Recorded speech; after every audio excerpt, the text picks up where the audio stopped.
sulit untuk dikalahkan. Apa sebabnya ia dikhianati? Apa yang terjadi? Keluarlah air dari dalam tanah dan begitu gampangnya kalau kapalnya terombang-ambing. Ikuti terus cerita-cerita kami. Jangan lupa like, komen, dan subscribe. Dahulu kala, di sebuah desa yang bernama Belah Batuh, Bali, hiduplah sepasang suami istri, yang mana ia telah lama menikah, namun belum juga memiliki keturunan.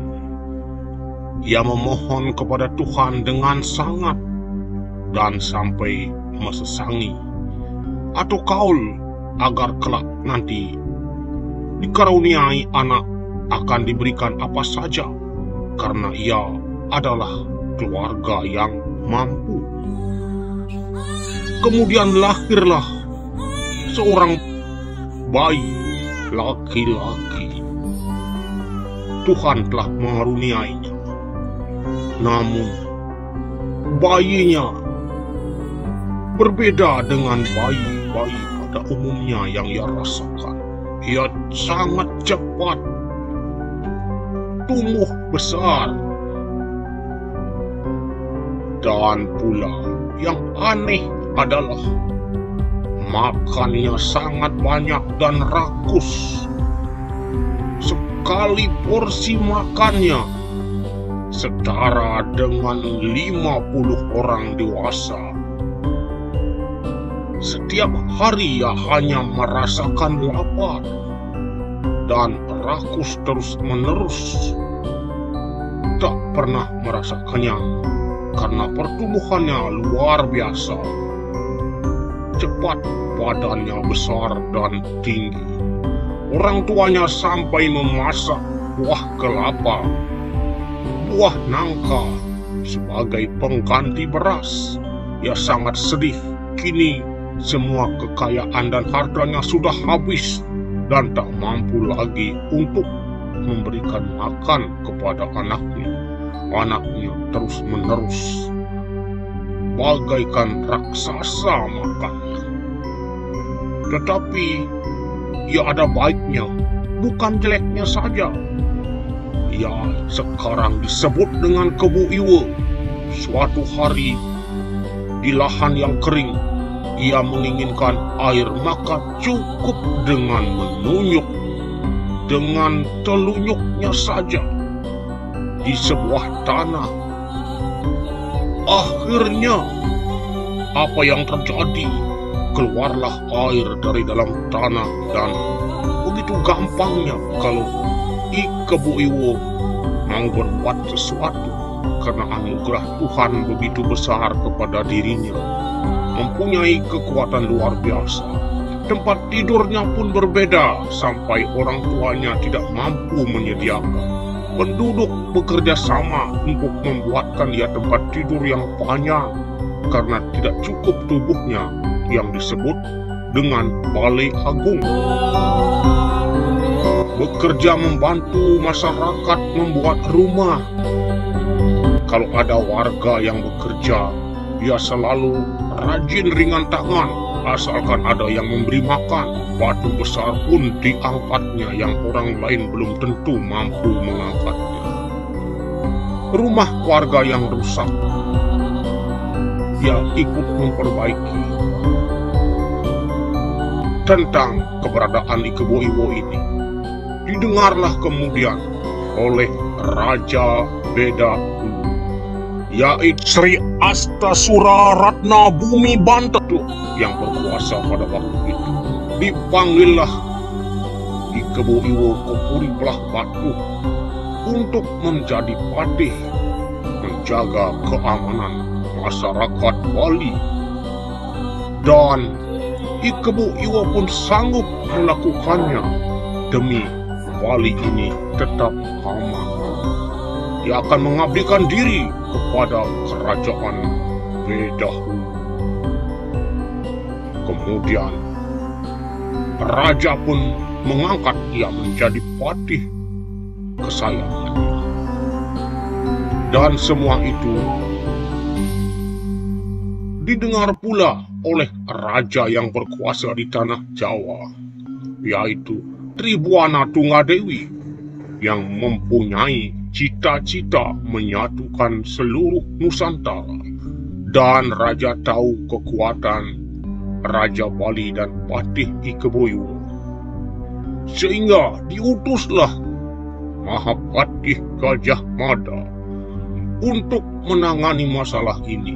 Namun Gajah Mada sudah menggunakan siasat perang, tidak langsung melakukan perlawanan dan memberontak ke Bali, tetapi melakukan suatu pendekatan kepada Raja Bedahulu di Bali, menjalin persahabatan agar situasi damai.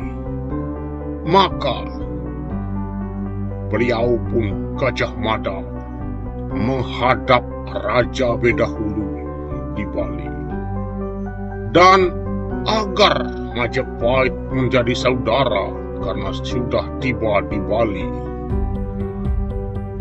Raja Bedahulu pun menyambutnya dengan baik, karena maksud baik.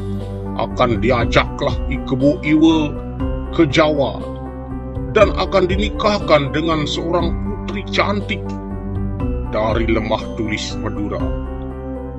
Begitu ajakan Gajah Mada, maka semuanya pun mengizinkan.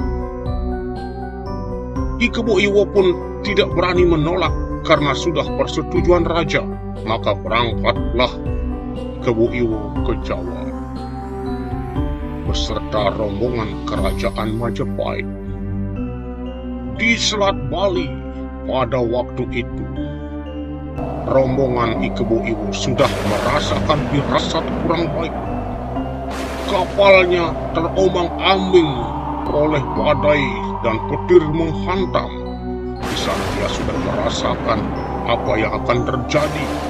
Namun kekuatan tubuhnya begitu dahsyat dan ia mampu kembali ke daratan dengan selamat. Setibanya di Pulau Jawa, ia pun disambut oleh masyarakat dan tentara Majapahit, dan Gajah Mada mengatakan agar Ikeboiwo mampu membantu masyarakat yang kekurangan air dengan membuat sumur sebelum menikahi putri dari Lembah Tulis, agar ada kenangan dan bermanfaat bagi masyarakat. Ikeboiwo pun menyanggupi, karena itu adalah pekerjaan kecil buatnya dan sudah biasa melakukan pekerjaan itu. Kemudian Ikeboiwo pun mulai membuat sumur, dan dalam waktu yang singkat semua bahan galiannya keluar bagaikan letusan gunung berapi. Semuanya naik, semua orang menjadi terkagum-kagum dengan kedahsyatan tenaga Ikeboiwo.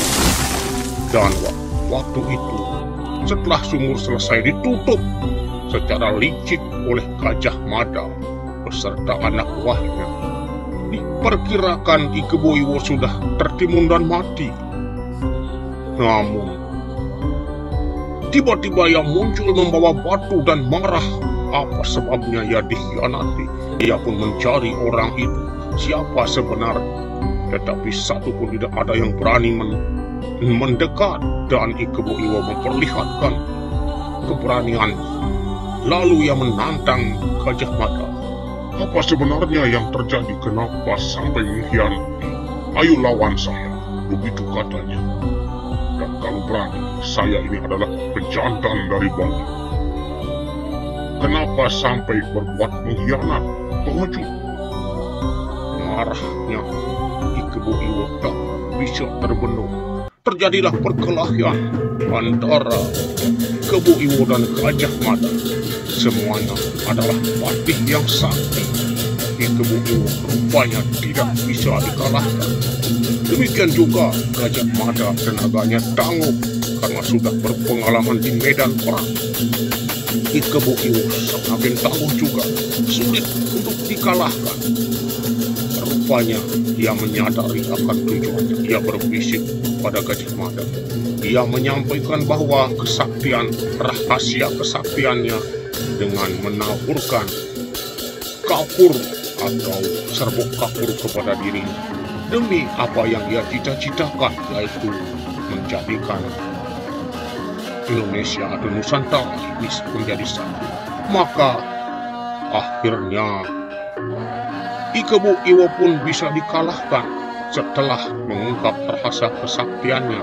Bukan kalah, tetapi ia mengalah demi kejayaan Pulau Bali dan Indonesia.